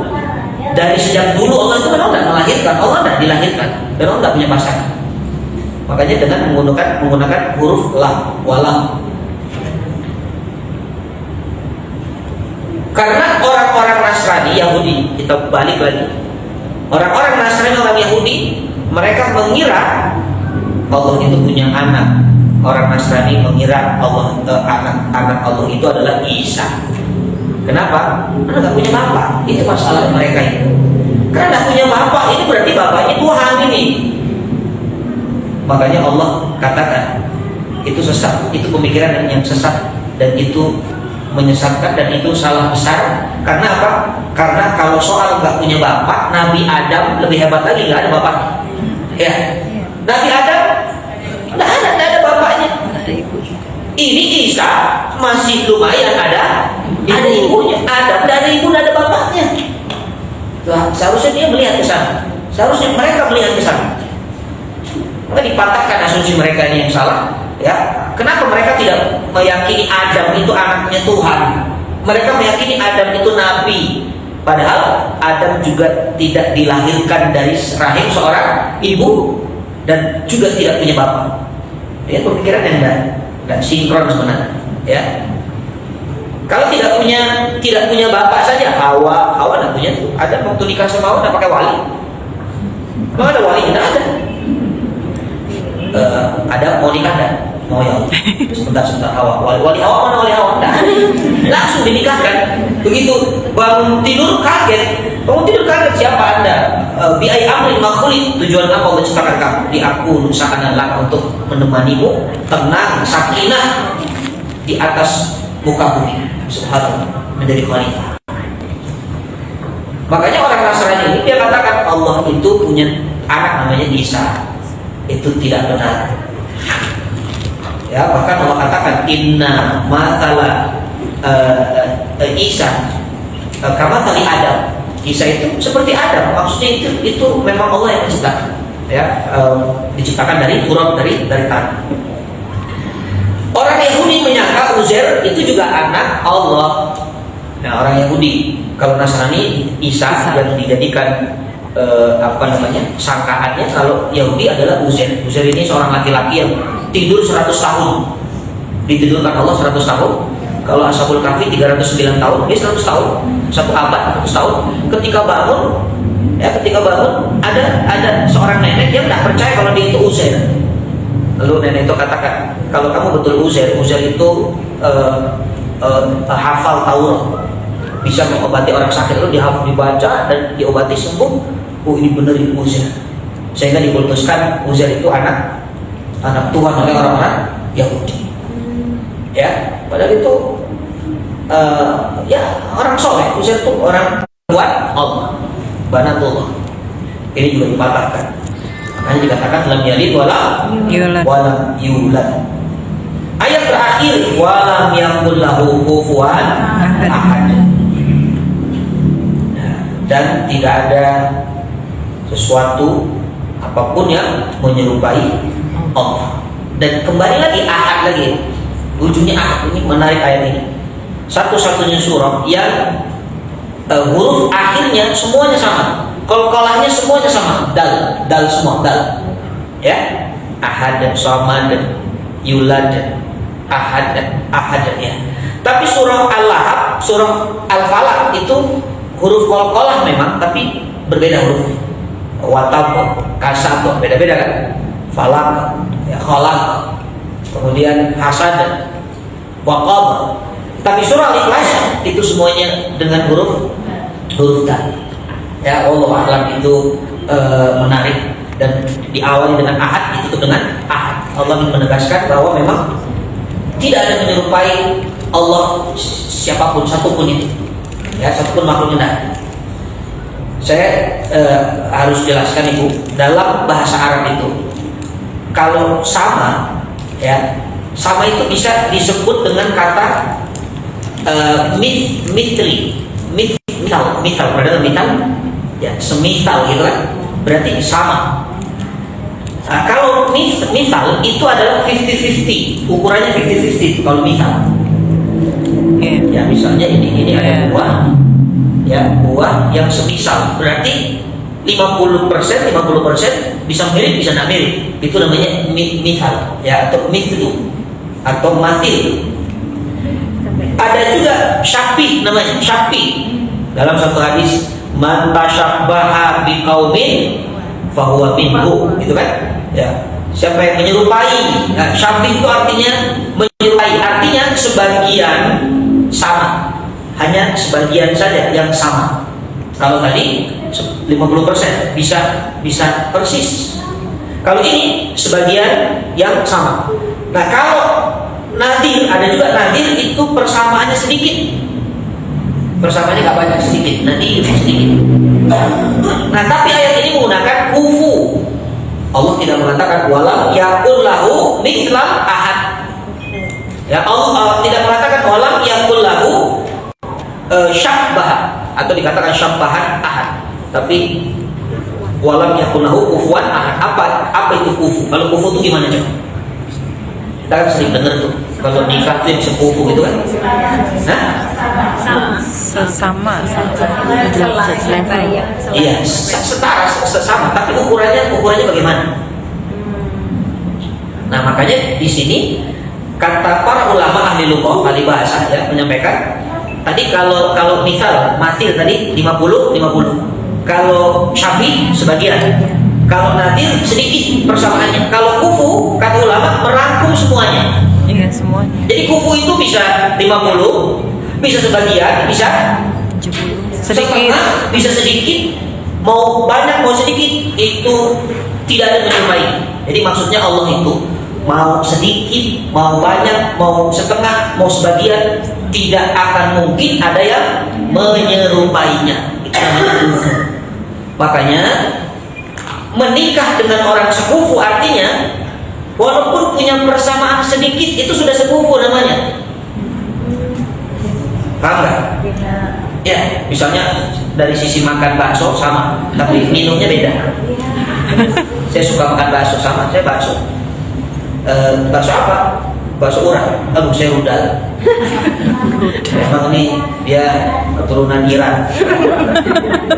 Yang hebatnya orang Indonesia itu kalau Iran itu punya Iran Man, gitu kan? Tapi orang Indonesia itu kenapa rudal itu dari masuk ke sini? Karena dimakan habis oleh manusia kekuat ya. Jadi nggak usah khawatir itu. Rudal ini ya. Nggak punya rumah. Jadi nikah dengan sekufu itu ya itu sedikit saja dikatakan sudah sekufu. Kapal selam Wala ada yang itu kufuan sampai dimakan lagi. hitam penutupnya. Ya penutupnya. Surah Al-Ikhlas ini syarat mutlak menjadi Tuhan. Jadi SOP bagi siapapun yang mau jadi Tuhan. Ini contohnya SOP-nya ini. Jadi kalau tidak memenuhi syarat ini, jangan ngaku-ngaku Tuhan. Karena banyak orang ngaku-ngaku Tuhan itu dari zaman Nabi sudah ada itu. Ya, bahkan Fir'aun yang paling terkenal ngaku Tuhan. Mungkin nanti ada lagi akhir zaman orang yang ngaku Tuhan. Makanya SOP-nya ikuti, lihat kalau memang benar ini. Dia yang pertama dia harus esa dalam zatnya. Dia harus punya sifat yang sifatnya itu menetap selamanya. Jadi kalau ada orang ngaku Tuhan, walaupun dia satu-satunya, tapi dia kadang-kadang marah, kadang sayang, kadang pelit, kadang baik, nah, itu bukan Tuhan ya. Itu hantu namanya ya. Kemudian dia tidak butuh yang lain. Dia qiyamuhu bi nafsihi, dia berdiri sendiri. Walaupun orang tidak ada yang menyembahnya, dia tetap mulia, dia tetap tinggi derajatnya. Tidak terpengaruh oleh ibadah daripada hambanya. Itulah Tuhan ya, itulah Allah. Ya, dan dia tidak punya keturunan, tidak beranak, tidak diberanakan. Ya, dan tidak ada yang serupa dengan laisa kamitslihi syai'un. Ya, maka ini adalah isi kandungan dari surah Al-Ikhlas. Ya, kenapa dikatakan tidak ada yang serupa baginya? Ibu yang dimuliakan Allah, kita membayangkan ciptaan Allah saja yang gaib, kita tidak mampu. Bagaimana ada orang yang bisa mengatakan dia menyerupai Tuhan? Dia membayangkan atau menyerupai ciptaan Tuhan saja, dia tidak bisa. Apa yang kita tidak tahu? Surga kan kita tidak tahu. Kan di Quran diceritakan itu hanya pendekatan nalar, tidak sebenarnya ya. Jadi itu hanya pendekatan nalar supaya kita termotivasi. Neraka pun sama, itu hanya gambaran nalar supaya kita takut. Ya, baru kita diminta untuk mendeskripsikan ciptaannya saja kita tidak bisa. Apalagi kalau kita diminta untuk mendeskripsikan zatnya Allah, apalagi menyerupai, tidak bisa. Makanya ini surah Al-Ikhlas, kalau kita benar memahaminya, kita hanya bergantung kepada Allah As-Samad, kita tidak menyembah kecuali hanya kepada Allah. Itulah ikhlas yang tak berbekas. Jadi ikhlas itu memang tidak ada bekas. Ikhlas itu seperti suratul Ikhlas, tidak ada kata-kata ikhlas, tapi Allah akui keikhlasan. Ya, karena apa? Karena dalam beribadah itu ada 3 yang menyempurnakan kita. 1, dilihat Allah, 2, dilihat Rasulullah, 3, dilihat manusia. Itu dalam beribadah. Kenapa Allah harus melihat ibadah kita? Karena Allah melihat hati kita, itulah ikhlas. Kenapa harus dilihat Rasulullah? Karena Rasulullah SAW melihat tata cara, benar tidak? Sesuai tidak dengan yang aku ajarkan? Jangan-jangan tidak sama ini. Dan kenapa orang beriman harus melihat kita? Karena orang beriman nanti akan menjadi saksi kebaikan-kebaikan kita, jejak kita itu yang lihat orang beriman. Makanya orang kalau wafat dibawa ke masjid disolatkan, apa ucapan yang mengantar itu? Apakah kalian bersaksi ini orang baik? Asyhadu annahu min ahlil khair, gitu kan? Ya, kira-kira kalau orang tidak melihat kebaikannya, tidak banyak memberikan manfaat kepada orang lain, orang ini akan mengatakan min ahlil khair atau enggak? Enggak lah. Makanya kenapa? Kita sholat dilihat orang, kita muamalah dengan tetangga baik, ada acara kita datang diundang hadir, ya, ada acara kita juga mengundang tetangga, supaya nanti kita divalidasi. Bukan bermaksud untuk divalidasi manusia, bukan, karena niat tadi urusan Allah, orang nggak tahu.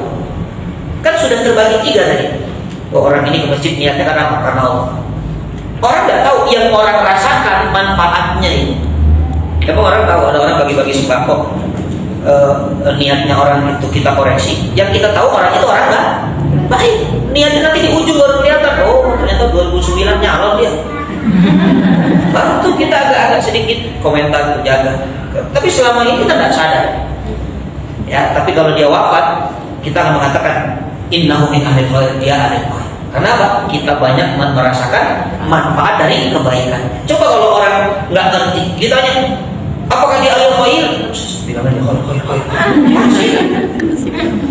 Nggak tahu, saya nggak pernah lihat dia ke masjid, saya nggak pernah lihat dia muamalah, saya nggak pernah lihat dia berbagi. Bagaimana saya bisa mengatakan ahlil khair? Nah, jadi itulah dalam beribadah, sehingga inilah yang disebut dengan ahsanul amalah, sebaik-baik amal. Maka mudah-mudahan dengan kita mengkaji suratul Ikhlas ini, semoga Allah tanamkan keikhlasan dalam hati kita. Ingat, ada mukhlasin, ada mukhlisin. Mukhlisin itu orang yang terus belajar ikhlas, dan kita semua ini adalah mukhlasin. Tapi ada yang levelnya lebih tinggi, mukhlasin, yang Allah sudah tanamkan keikhlasan. Tapi tidak mungkin Allah tanamkan sifat mukhlasin tanpa kita melalui proses mukhlisin. Makanya mukhlisin itu menjadi tangga untuk kita bisa mencapai level mukhlasin. Jadi kalau punya anak kembar, namanya mukhlisin dan mukhlasin. Yang mukhlasin sudah hebat dari ikhlas. Saya kira ini karena keterbatasan waktu, mudah-mudahan menambah hasanah, menambah kebaikan. Ada pertanyaan dari apa yang disampaikan, silahkan. Syukran. Allahu yubarik fikum. Baik, jazakallahu khairan. Kita buka pertanyaan ya, Ustaz ya. Mudah-mudahan mungkin ada yang ingin bertanya. Kita buka untuk 2 pertanyaan dulu. Emang oke, baik. Penuh ya. Assalamualaikum warahmatullahi wabarakatuh. Waalaikumsalam warahmatullahi wabarakatuh. Terima kasih Ustaz Taufik atas ilmunya sangat bermanfaat pagi hari ini. Saya Ayu, saya seorang dosen. Alhamdulillah waktu dari sini saya mendapat ilmu untuk tentang arti ikhlas. Ikhlas itu urusannya ibadah kepada Allah, selalu sadar kepada Allah. Ikhlas itu memurnikan tauhid. Jika saya ambil dari pengalaman saya, seperti kemarin saya ada ujian di kampus, dan saat menunggu hasilnya itu rasa galau yang timbul di diri saya. Saya curhat ke suami saya, dan suami saya selalu bilang, udah bersandar aja sama Allah, silakan. Tapi nggak tahu kenapa, mungkin karena sosok wanitanya ke saya gagal. Bagaimana caranya menumbuhkan ikhlas saat rasa galau saya timbul, dan biar bisa yakin bersandar kepada Allah. Pertanyaan kedua, ada saudara kandung yang meminta bantuan ke kita itu tanpa diminta kita siap. Misalkan dia sakit tapi dia minta, kita kasih. Karena itu kata kandung saya atau kakak kandung yang lain. Jadi saya tanyakan, bagaimana caranya menanamkan ikhlas, melakukan manfaat yang sama dengan tanpa milih-milih itu saudara kandung atau bukan. Terima kasih. Wassalamualaikum warahmatullahi wabarakatuh. Waalaikumsalam warahmatullahi wabarakatuh. Jazakallahu khair. Yang pertama, keyakinan itu tidak akan dikalahkan dengan keraguan.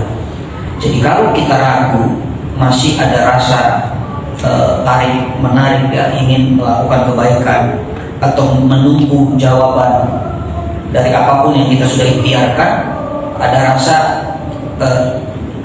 deg-degan, ketakutan, khawatiran, maka ini obatnya hanya dikuatkan lagi keyakinannya.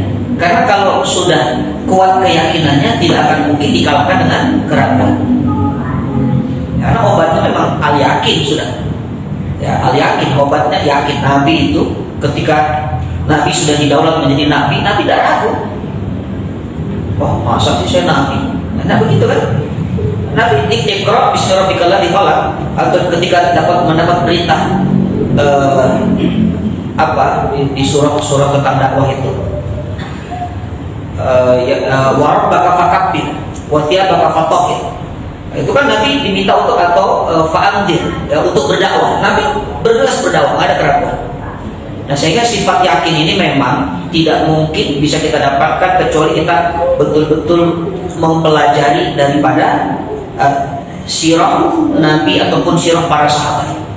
Jadi kurangnya keyakinan kita karena kita jarang mendapatkan ilmu tentang kejadian-kejadian masa lalu yang memang sudah membuktikan bahwa keyakinan itu mendatangkan keberuntungan.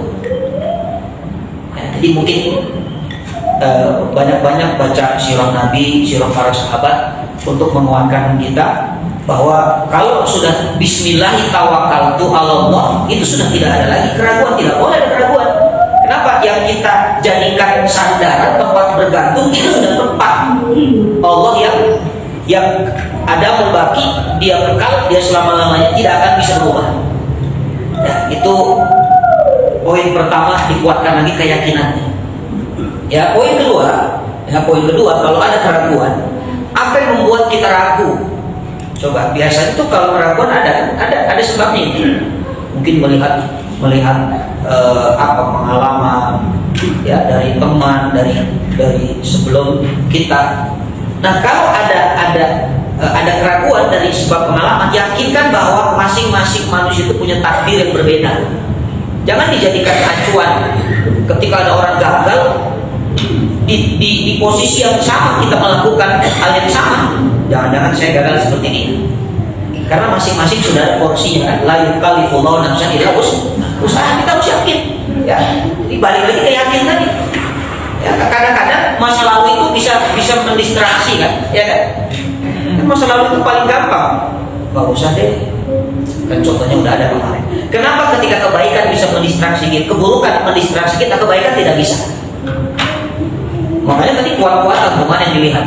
Kalau yang diikuti sejarah yang buruknya lalu kita yakini, kenapa kita tidak bisa meyakini sejarah yang memotivasi yang baik, yang memang hasilnya itu hasilnya itu menguntungkan. Nah, ini saya kira dua hal yang mungkin bisa diamalkan. Yang pasti tidak lepas dari zikrullah. Kalau sedang galau kan doanya jelas. Allahumma inni a'udzubika minal hammi wal hazan. Itu kan doa, ya Allah, aku berlindung kepadamu dari sifat gelisah dan sifat sedih. Dan dikaitkan lagi tadi, kalau kita kembalikan ke takdir, saya kira sudah aman. Apapun yang terjadi, apapun hasilnya, ini sudah menjadi takdir Allah. Tugas kita hanya berproses dengan baik, penelitian, serahkan takdirnya. Orang yang gelisah galau itu biasanya dia tidak yakin dengan takdir. Makanya bab takdirnya dikaji lagi dengan baik, supaya apapun yang Allah berikan dari hasil kita ini, kita lihat dengan itu semua. Itu pertanyaan pertama. Yang kedua, memberikan kepada orang bagaimana caranya supaya kita tidak pilih-pilih gitu ya. Ini saudara, ini kandung, ini sambung, ini kandung, ini bukan. Nah, ini kembali ke niatnya karena siapa. Kalau niatnya karena Allah, kita tidak akan melihat statusnya, tidak akan melihat siapa dia, ya kan? Karena memberi kepada siapapun, kalau mau niatnya memberi itu kebaikan, tetap nilainya kebaikan, tidak akan berubah, tidak berubah. Karena ini saudara kandung, maka pahalanya 200. Karena ini saudaranya sambung atau bukan saudara, ini pahalanya lebih kecil, kan? Tidak begitu. Makanya untuk siapa kita melakukan kebaikan, ya, maka itulah yang akan memberikan kekuatan hati kita untuk bisa melakukan. Kalau untuk manusia, untuk makhluk Allah, kita bisa berubah-ubah. Kalau dia baik saya kasih, tapi kalau dia jahat, apa tadi? Mangga apel. Sorry kalian. Suka deh Ustaz. Sama istri, mohon maaf, seorang istri kalau berbuat baik kepada suami dapat pahala atau enggak? Pahala. Tapi kalau ibu berbuat baiknya hanya karena suami baik, ibu akan kecewa. Karena suami bukan malaikat. Suatu saat dia akan berbuat jahat. Sesekali dia akan jahat nyakitin kita. Ya, naruh anduk di atas genteng. Ya, ini udah naik level. Biasanya di atas kasur, naik level. Itu makin merepotkan ibu. Dengan kasur di atas genteng merepotkan. Ya. Nah, kalau kita berbuat baik karena Allah, jadi pahala biasa saja, tidak akan kecewa. Oh, wajar suami saya manusia kadang salah, kadang benar. Ibu juga sama, suami kalau berbuat baik kepada istri karena istrinya baik, kecewa juga suaminya karena suatu saat istri juga kadang-kadang salah. Masak nasi belum matang, kan bisa salah. Kita belum dicetrek. Sudah lapar betul itu. Masih nasi ya. Nah, jadi hal-hal seperti itulah yang bisa membuat kita konsisten dalam beramal soleh, melakukan kebaikan. Jadi termasuk tadi nyumbang ngasih orang itu sudah lihat, Bismillah karena Allah, Bismillah karena Allah. Pasti Allah ganti kebaikan itu, pasti Allah ganti. Ya, supaya kita tidak ada rasa membeda-bedakan. Bahkan ada satu kisah, seorang ulama dia kirim bantuan, tujuannya kepada orang yang terkena musibah, tapi salah sasaran. Supirnya membawa bantuan ini ke tempat-tempat prostitusi. Ya, bayangkan itu bantuan, larinya ke sana, di telepon itu oleh supir itu. Bapak, ternyata kita salah alamat ini, bantuannya di sini. Apa kata ulama ini? Tidak apa-apa, berikan. Mudah-mudahan dari sebab makanan halal ini mereka dapat hidayah. Berarti nggak ada kebaikan itu salah sasaran ya, udah ada. Ya, rudal saja tidak salah sasaran kan? Balik lagi ke rudal. Ingat bahasanya, apalagi kebaikan. Jadi saya kira kalau masalah ini niat kita diluruskan karena Allah, sehingga siapapun itu yang harus kita bantu, kita tidak pilih-pilih lagi. Ya, jelas ibu. Syukran. Ya Allah ya baik. Assalamualaikum warahmatullahi wabarakatuh. Waalaikumsalam. Ustaz menanyakan, tadi Ustaz bilang bahwa Allah itu memaafkan tanpa tapi. Kalau manusia kan, saya pribadi kadang memaafkan, tapi saya nggak bisa balik lagi seperti semula untuk memperlakukan orang tersebut. Itu kira-kira dosa apa enggak ya? Terus kalau misal yang kedua, kalau misalnya kita berada di tempat yang ada sebagian orang itu yang agak bagaimana dengan kita, gitu. Cara menyikapinya gimana? Padahal kita mau disebutkan ada hadiah atau ada acara apa gitu. Itu bagaimana Ustaz sebaiknya? Assalamualaikum warahmatullahi wabarakatuh. Waalaikumsalam warahmatullahi wabarakatuh. Yang pertama, memaafkan itu mudah, tapi melupakan itu susah. Apalagi perempuan. Ya, perempuan itu makhluk perasaan kan. Makanya kesalahan suami 200 juta tahun yang lalu itu ingat. Walaupun sudah memaafkan katanya. Fosil. Nah, maka kalau itu terjadi dalam diri kita, bagaimana dosa atau tidak? Ya, kalau bicara dosa atau tidak dosa itu urusan Allah. Saya tidak bisa menghakimi itu dosa. Yang penting ibu sudah memaafkan. Ya, kalau terkait sikap tidak bisa kembali seperti kemarin lagi, itu bagian dari proses sembuhnya luka hati. Ya, nanti beriring waktu sembuh luka hati kan. Kalau begitu itu namanya luka tak berdarah. Ya kan? Makanya susah. Kalau luka berdarah itu mudah, kasih betadin, perban, selesai. Kalau luka tak berdarah itu minimal itu ATM saldonya 1M harus tempel ke sini. Itu luka tak berdarah itu. Nah, makanya kalau bicara dosa itu Allah yang otoritas. Namun yang jelas ibu tetap memaafkan. Soal sikap ibu itu nanti perlahan. Mudah-mudahan dengan ibu memaafkan itu sudah membuka pintu untuk bisa kembali ya membersihkan daripada luka-luka hati tadi, sehingga bisa seperti awal ya, ketika tidak ada masalah. Dan Rasulullah pernah mengalami hal ini, Bu, ketika pamannya Nabi yang namanya Hamzah ditusuk oleh ditombak oleh Wahsy atas perintah itu dalam peperangan Uhud. Rasulullah juga sakit hati betul. Kenapa? Jantungnya diacak-acak itu paman Nabi Hamzah yang jago dalam peperangan. Sehingga nanti ketika Hamzah itu masuk Islam, Nabi mengatakan, jangan hadapan wajahmu kepadaku, karena setiap melihat wajahmu aku teringat pamanku.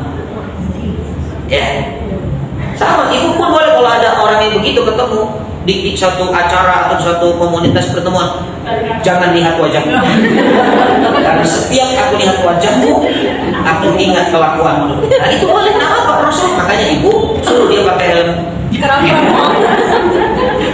dalam perang. Atau kalau sekarang di grup WA, gimana Ustaz yang muncul ada fotonya, ganti fotonya pakai gambar pocong.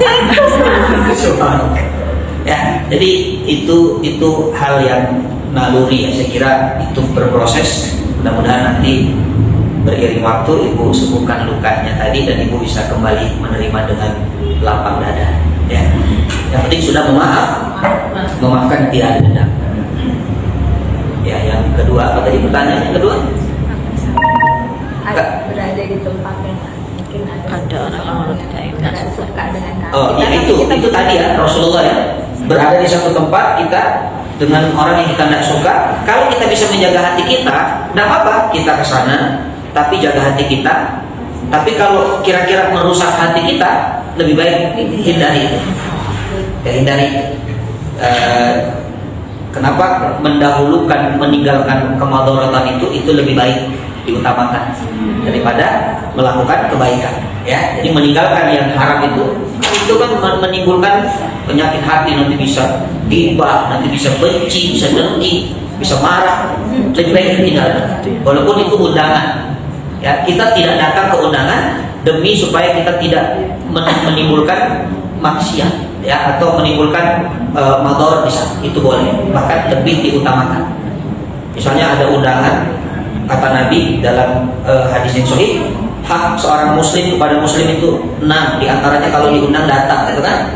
Nah, kalau undangan itu ada maksiatnya, di situ ada dangdut, ada yang kira-kira ya mungkin iktilat, campur baur, tidak jelas, maka kita tidak datang ke acara itu lebih baik. Tapi tetap kalau memang kita bermuamalah, kita transfer tuh ke undangannya. Jangan sampai orang yang tidak muncul, uangnya tidak ada. Karena biasanya orang itu kalau uangnya ada, nggak ada masalah.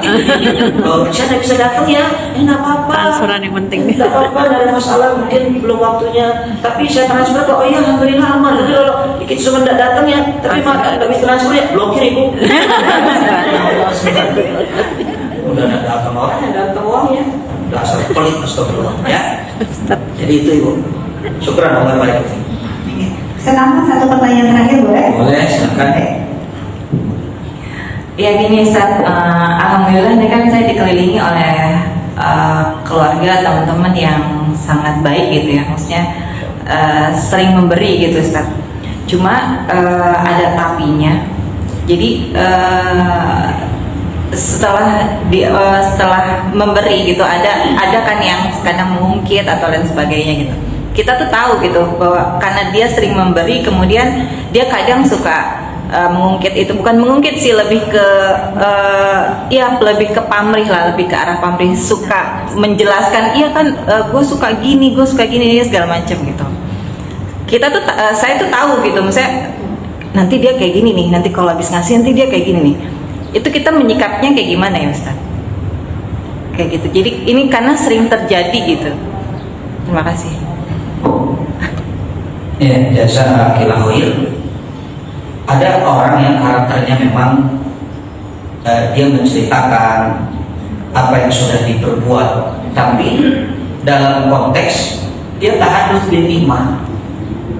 Bisa jadi dia ingin menceritakan, alhamdulillah karena nikmat Allah saya bisa ngajak kamu umroh. Kan itu cerita kan? Tapi tujuannya adalah dia ingin bertahadduts bil nikmah. Ada yang begitu. Tapi ada yang kalau ini beda, ini ujung.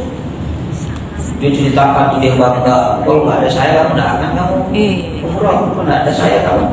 Nah yang begini nih masalah ini. Tapi kita nggak bisa memvonis orang ya, kita nggak tahu tujuan dia apa ya. Maka menyikapi teman seperti itu husnudzon, itu yang pertama, baik sangka.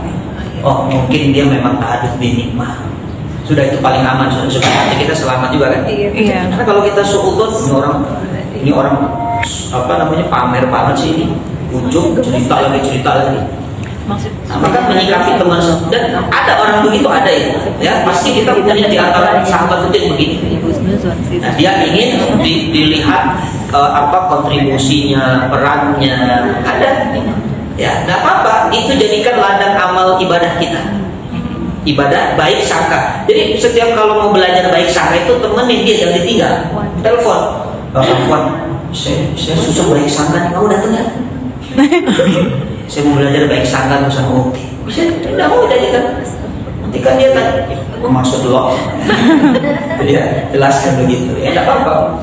Itu cara yang pertama. Yang kedua, kita kasih contoh. Langsung kita kasih contoh. Ya, contoh maksudnya apa? Ya, kita tidak usah ceritakan. Kalau dia menceritakan, kita tidak usah ceritakan. Ya, mudah-mudahan dia bisa ngerti. Kok dia tidak pernah cerita ya kebaikan dia? Kan dia juga baik sama saya. Mudah-mudahan dia paham dengan itu. Ya, atau kalau ingin mencontohkan supaya betul-betul terjaga lisannya dari kesombongan, dari pamer, dari ujub tadi, maka ajarkan, mohon maaf ini mah tahadduts bin nikmah, ini mah itu tuh diawali. Kan sebenarnya kita bisa lihat ini orang sebenarnya tahadduts bin nikmah atau memang mau menunjukkan diri, kelihatan kan? Kelihatan dari cara ngomongnya tuh kelihatan lah beda. Kita ngerti lah, kita orang-orang yang ngaji itu paham. Makanya ajarkan kepada dia. Mengajarinya bagaimana, kita juga cerita. Afwan, ini tahadduts bin nikmah nih. Kemarin saya alhamdulillah ada kayak nyindir gitu lah ya. Bisa berbagi ini tahadduts bin nikmah. Mudah-mudahan dengan ini Allah tambah, doakan ya, doain ya, mudah-mudahan tambah berkah. Nah, itu cara mendidik, mengajarkannya. Minimal ketika dia melakukan, dia menceritakan kebaikannya, ditempelkan nama Allah, ditempelkan kalimat tahadduts bin nikmah, berbagi. ya walaupun hatinya mungkin belum, tapi lisannya kan mudah-mudahan dengan lisannya Allah luruskan hatinya. Tapi sampaikan tahadduts bin nikmah itu apa sih, harus dijelaskan, menceritakan nikmat yang Allah telah berikan dengan lisan atau dengan tulisan, itu namanya, atau dengan perbuatan, itu namanya tahadduts bin nikmah. Nah, jadi intinya baik sangka dulu hati kita, kemudian pelan-pelan kita ajari dengan cara kita. Ya, atau kalau memang sudah terlalu akut, ini parah betul, Ustaz nggak ngerti orang, memang kelakuannya begini, terlalu mana, tinggalkan sudah. Ya, tinggalkan. Ya, orang kalau sudah tidak bisa dinasehati, tidak bisa diberikan contoh kebaikan, bahkan khawatir dia menularkan penyakitnya kepada kita, sudah tinggalkan supaya lebih selamat kita. Ya, saya kira itu. Syukran. Allah baik. Oke, baik, cukup ya Ustaz yang pertanyaan yang mudah ya. Alhamdulillahirrahmanirrahim. Hamba Allah yang mukhlisin. Amin ya rabbal alamin. Astaghfirullahaladzim, astaghfirullahaladzim, astaghfirullahaladzim. Na'udzubillahi minasyaitonir rajim. Bismillahirrahmanirrahim. Alhamdulillahi rabbil alamin. Hamdan syakirin, hamdan yuwafi ni'amahu wa yukafi'u mazidah. Ya Rabbana lakal hamdu kama yanbaghi li jalali wajhikal karim wa 'azimi sultanik. Allahumma salli ala sayyidina Muhammadin wa ala ali sayyidina Muhammad. Allahumma ighfir lana dhunubana wa dhunuba walidina warhamna warhamhum kama rabbawna shighara. Allahumma ighfir lana wa li ikhwanina alladhina sabaquna bil iman wa la taj'al fi qulubina ghillan lil ladzina amanu rabbana innaka ra'ufur rahim. Allahumma arinal haqqa haqqan warzuqna ittiba'ah wa arinal batila batila warzuqna ijtinabah. Allahumma ansur ikhwanana al-muslimina fi Filistin. Allahumma ansur ikhwanana al-muslimina wal mujahidina fi Filistin. Allahumma ansur ikhwanana al-muslimina wal mujahidin wal mustad'afina fi Filistin wa fi kulli makan wa fi kulli zaman. Rabbana hab lana min azwajina wa dhurriyyatina qurrata a'yunin waj'alna lil muttaqina imama. Rabbana atina min ladunka rahmatan wa hayyi lana min amrina rashada. ربنا آتنا في الدنيا حسنة وفي الآخرة حسنة وقنا عذاب النار وأدخلنا الجنة مع الأبرار يا عزيز يا غفار يا رب العالمين بفضلك سبحان ربك رب العزة عما يصفون وسلام على المرسلين والحمد لله رب العالمين. Amin amin ya rabbal alamin. Alhamdulillah. Semoga Allah ijabah semua doa-doa kita.